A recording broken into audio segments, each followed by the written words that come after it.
ദുബായിൽ gas cylinder പൊട്ടിത്തെറിച്ചുണ്ടായ അപകടത്തിൽ മരിച്ചവരിൽ മലയാളിയും കൊല്ലം കൊട്ടാരക്കര സ്വദേശി ഷിജിൻ പോൾ ആണ് മരിച്ചത്.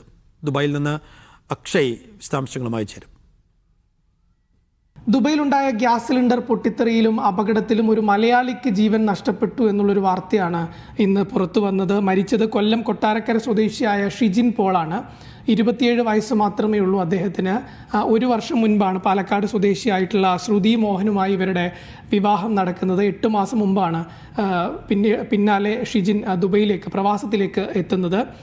ഇന്നലെ വൈകിട്ടാണ് ദുബൈ ഷെയ്ഖ് സായിദ് റോഡിൽ ഇത്തരത്തിലുള്ളൊരു ഗ്യാസ് സിലിണ്ടർ പൊട്ടിത്തെറി ഉണ്ടായതായിട്ടുള്ള വിവരം ദുബൈ മീഡിയ ഓഫീസ് പങ്കുവെക്കുന്നത്. അപകടം സംഭവിച്ച ഉടനെ തന്നെ ദുബൈ സിവിൽ ഡിഫൻസ് സ്ഥലത്തെത്തി തീ അണച്ചിരുന്നു. പരിക്കേറ്റവരെ കൃത്യമായി ആശുപത്രിയിൽ എത്തിച്ചിരുന്നു.